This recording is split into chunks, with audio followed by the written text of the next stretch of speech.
Hello students and welcome in today's class. And in today's class we are going to do class 6th chapter number 8 from geography, and name of chapter is India climate, vegetation and wildlife according to NCERT. And this is the third video part of this chapter. Two videos of this chapter is already uploaded on YouTube. Please check it that also before watching this video. And in today's video we are going to learn some different kind of topics. Here is the topics, that is why are forests necessary, that is importance of natural vegetation and wildlife. सो आज की जो class है, आज की class में हम ये समझेंगे कि भाई इंडिया के अंदर या फिर पूरे वर्ल्ड की अगर हम बात करें तो पूरे वर्ल्ड के अंदर जो अलग अलग जगह पे जो अलग अलग तरह के नेचुरल वेजिटेशन पाए जाते हैं, ठीक है, उनके अंदर जो वाइल्ड लाइफ पाए जाते हैं। अब ये नेचुरल वेजिटेशन क्या होता है, वाइल्ड लाइफ क्या होता है, पहले की 2 वीडियो में हम डिस्कस कर चुके हैं, ठीक है। अगर वो वीडियो आपको देखना हो तो उस वीडियो का लिंक डिस्क्रिप्शन में है, तो आप वहाँ से देख सकते हो, ठीक है। तो अगर natural vegetation and wild life जो होता है उसकी क्या इंपॉर्टेंस है, ये हमारे लिए क्यों जरूरी होते हैं। ऑब्वियस बात है, जंगल है, पेड़ है, पौधे हैं, पहाड़ है, पर्वत है, उनके अंदर जानवर हैं, तो वो सब हमारे लिए इंपॉर्टेंस रखते हैं। तो लेकिन क्या इंपॉर्टेंस रखते हैं, तो उसको आज हम इस वीडियो में समझेंगे। या फिर एग्जाम में आपका जो ये क्वेश्चन है इस तरह से बन के आ सकता है कि वाई आर फॉरेस्ट नेसेसरी, भाई जो फॉरेस्ट जो नेसेसरी क्यों है, क्यों जरूरी है। तो अगर फॉरेस्ट की या फिर नेचुरल वेजिटेशन की या फिर वाइल्ड लाइफ का आपसे इंपॉर्टेंस पूछे या उसकी नेसेसिटी पूछे या पूछे कि क्यों है, तो इन सब में आपका यही एक आंसर बनता है, ये आपको ध्यान रखना है। पहले जो 2 वीडियो हैं उनमें हमने क्या क्या देखा है, उनमें हमने ये देखा है कि जो वेजिटेशन होते हैं वो अलग अलग तरह के होते हैं। कहीं पे रेन फॉरेस्ट होता है, कहीं पे डेसिडियस होता है, कहीं पे माउंटेन होते हैं, तो अलग अलग तरह के वेजिटेशन पाए जाते हैं, ठीक है। तो वो हमने देखा है। उससे पहले की वीडियो में हमने ये देखा कि अलग अलग जगह पे अलग अलग तरह के वेजिटेशन क्यों पाए जाते हैं, तो उसको हम समझ चुके हैं। तो आज के टॉपिक में हम ये समझेंगे कि भाई ये जो डिफरेंट वेजिटेशन होते हैं ये हमारे लिए जरूरी क्यों होते हैं, और इनके अंदर के जो वाइल्ड लाइफ होते हैं, जो जानवर होते हैं, वो हमारे लिए जरूरी क्यों होते हैं। So let's see. तो पहला जो पॉइंट है वो कहता है वर्ल्ड हेरिटेज, ठीक है। अभी वर्ल्ड हेरिटेज क्या होता है, इसमें क्या कहना चाहता है, इसको हम समझते हैं। तो India has only 21.34% of the total geographic area under forest against the international norms of 33%। अब ये क्या है, 21.34% क्या है और ये 33% क्या है, इसको समझो। देखो, जो आपका एक इंटरनेशनल नॉर्म है, इंटरनेशनल नॉर्म्स का मतलब यहाँ पे बेसिकली ये है कि एक अंतर्राष्ट्रीय एक इंटरनेशनल एक रिक्वायरमेंट है क्या, कि जितनी भी कंट्री है उन कंट्री के पास जितना भी लैंड है उस लैंड का कम से कम 33%, उस लैंड का कम से कम 33% उस पर जंगल होना चाहिए।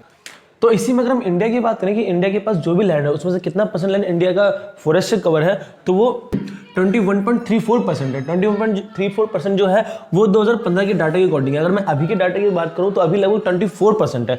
तो देखा जाए तो 2015 से लेकर अभी 2022 यानी कि लगभग 7 सालों में जो फॉरेस्ट का एरिया है इंडिया के अंदर वो लगभग 3% से भी ज़्यादा इंक्रीज हुआ है। तो करंटली इंडिया के अंदर टोटल जितना भी लैंड है उसमें 24% से भी ज़्यादा पार्ट इंडिया का फॉरेस्ट से कवर है, लेकिन 2015 में 21.34% था। मतलब अभी भी जो रिक्वायरमेंट है 33% का, ठीक है, 33%, उससे अभी भी काफ़ी कम है, तो और भी रिकवर करने की जरूरत है, ये आपको ध्यान रखना है। नेक्स्ट है ह्यूमस। तो it is an important element as it adds fertility to the soil which is vital for agriculture. देखो ह्यूमस क्या होता है, बेसिकली ह्यूमस आपका बहुत इंपॉर्टेंट होता है, चाहे वो एनिमल का हो, सॉइल का हो या फिर प्लांट्स का। It is very important part for the agriculture. अभी ह्यूमस होता है क्या, तो बेसिकली क्या होता है कि जो मिट्टी होती है, तो मिट्टी के अंदर जो ऑर्गेनिज्म होते हैं, ऑर्गेनिक थिंग्स होते हैं, यानी जो लिविंग थिंग्स होती हैं, वो जब मर जाते हैं तो मरने के बाद वो सड़ गल जाते हैं, और सड़ने गलने के बाद वो मिट्टी में मिल जाते हैं, जिसके बाद वो एक तरह का फर्टिलिटी का काम करते हैं, फर्टिलाइजर का काम करते हैं। और फर्टिलाइजर आपको पता है एग्रीकल्चर में काफ़ी इंपॉर्टेंट होता है। तो ह्यूमस बेसिकली क्या होता है, ह्यूमस बेसिकली जो भी लिविंग थिंग्स होती हैं वो जो मर जाते हैं, मरने के बाद जो सड़ गल जाते हैं वो मिट्टी में मिल जाते हैं, जिसके बाद वो मिट्टी के अंदर फर्टिलिटी का काम करते हैं। तो ये क्या होता है, एग्रीकल्चर का इंपॉर्टेंट होता है, तो उसी को ह्यूमस कहा जाता है, ये आपको ध्यान रखना है।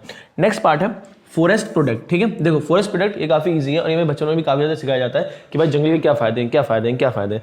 तो जंगल के ये फायदे बेसिकली कि we get different kind of products from the forest. क्या, देखो forest provide us different kind of product like rubber, timber, varnish, यहाँ पे आई थिंक वर्निश होना चाहिए, VARNISH, वर्निश, हर्ब्स एटसेट्रा, ठीक है।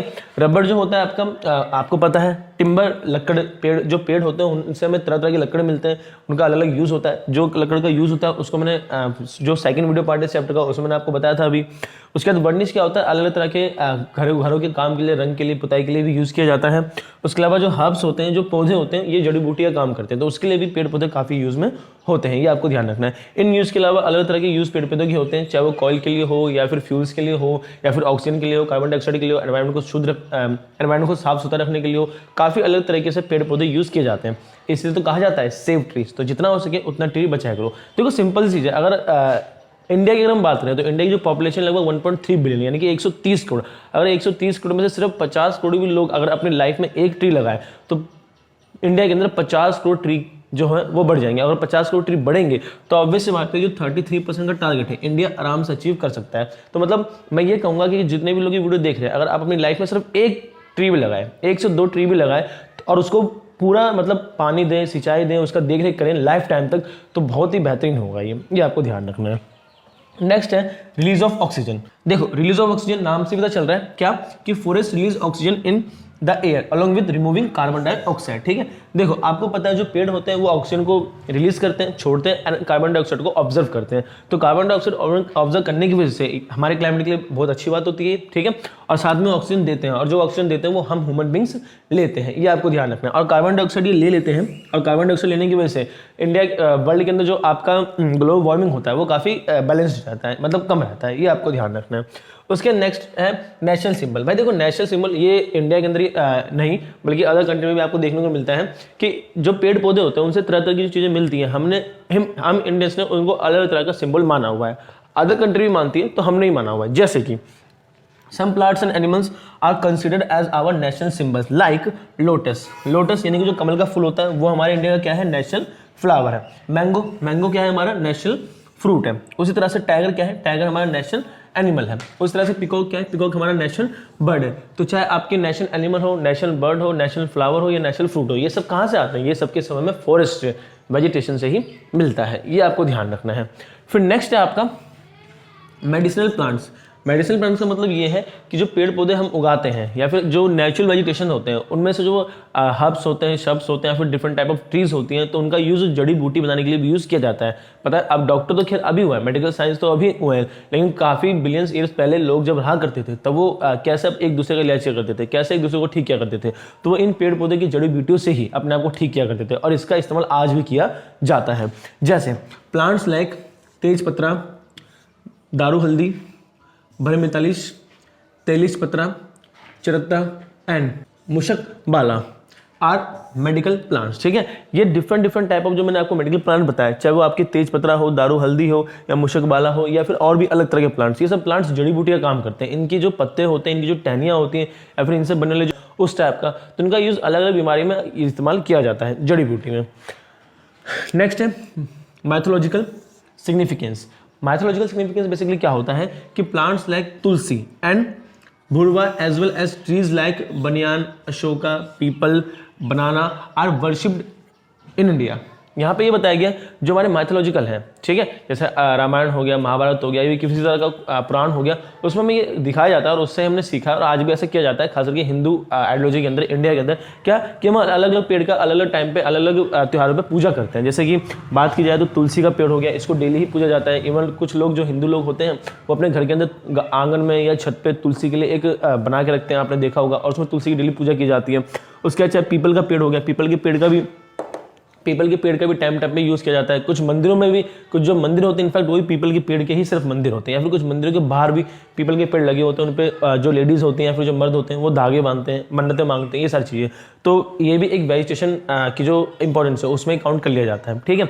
और सिर्फ पेड़ पौधे ही नहीं बल्कि एनिमल्स का भी काफ़ी इंपॉर्टेंस है माइथोलॉजिकल सिग्निफिकेंस में। कैसे, देखो animals like peacock, lion, swan, owl, rat are vehicle of gods. ठीक है, देखो डिफरेंट काइंड ऑफ जो वाइल्ड लाइफ है, जो डिफरेंट काइंड ऑफ एनिमल है, उनको भी हिंदू धर्म में काफ़ी मान्यता दी जाती है। उनको कहा जाता है कि वो अलग अलग गॉड्स के अलग अलग व्हीकल्स होते हैं।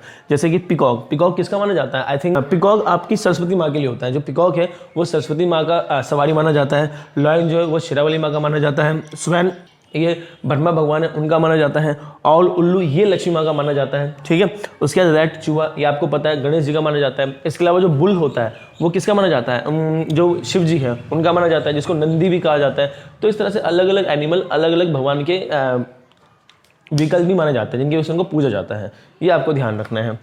तो उसके नेक्स्ट है सॉइल कंजर्वेशन। कंजर्वेशन का मतलब आप समझ सकते हो, कंजर्व करना, बचाना, सेव करना। तो जो पेड़ पौधे होते हैं वो सॉइल कंजर्वेशन में करते हैं, यानी कि मिट्टी को बर्बाद होने से ही बचाते हैं। अब ये कैसे होता है इसको समझते हैं। The roots hold the soil intact and protect it from erosion.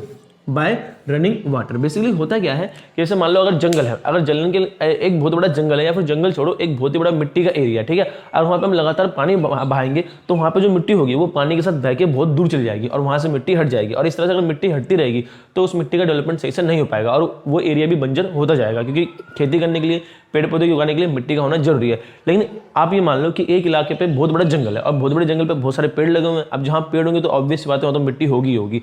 तो जो पेड़ पौधे की जो जड़ें होती हैं ना वो अंदर तक मिट्टी को पकड़ के रखती हैं, और जब मिट्टी को पकड़ के रखती हैं तो उस पर से अगर आप पानी फेंको या फिर उस जंगल के ऊपर से पानी जाए तो काफ़ी रेयर चांस होता है कि जो मिट्टी पेड़ पौधे के टहनियों के द्वारा, पेड़ पौधे के जड़ों के द्वारा पकड़ी गई है वो मिट्टी उस पानी के साथ बह के कहीं और चली जाए, ऐसा कम होता है। इसी को सॉइल इरोजन कहा जाता है। बेसिकली सॉइल इरोजन होता है क्या है कि एक जगह से मिट्टी उठ के जब दूसरी जगह चली जाती है तो उसको सॉइल इरोजन कहा जाता है।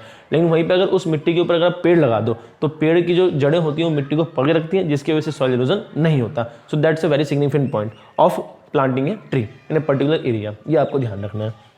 नेक्स्ट है वुड एज फ्यूल। ये तो आपको पता ही है क्या कि the oldest form of fuel is wood, right, which is burn to create heat and warm, ठीक है। सबसे पहले इनफैक्ट आपका जो एंसेंट टाइम पीरियड है उससे भी पहले जो आपका जो टाइम पीरियड था उसके अंदर वुड का यानी कि लकड़ का इस्तेमाल किया जाता था उनको जलाने के लिए, चाहे वो हीट के लिए हो यानी गर्मी या फिर वार्म के लिए हो, चाहे आपको उससे गर्मी चाहिए हो, चाहे उससे आपको रोशनी चाहिए, चाहे कुछ और चाहिए, तो उसके लिए लकड़ जलाया करते थे। तो ये एंसेंट टाइम से ही चला आ रहा है कि अगर पहले के टाइम पे अगर हमें रोशनी चाहिए, लकड़ चाहिए, खाना बनाना है या फ्यूल है तो उसके लिए हम वुड का इस्तेमाल किया करते थे। तो वो एंसेंट टाइम से चला हुआ आ रहा है, ये आपको ध्यान रखना है। तो इसका भी इस्तेमाल किया जाता है वेजिटेशन में।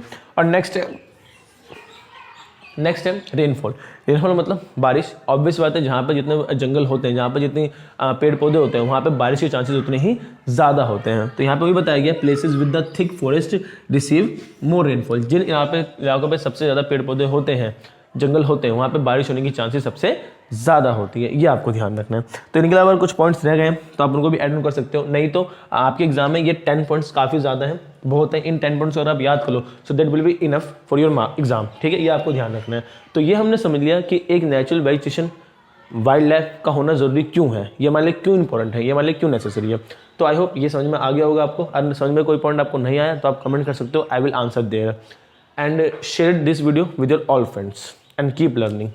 Thank you.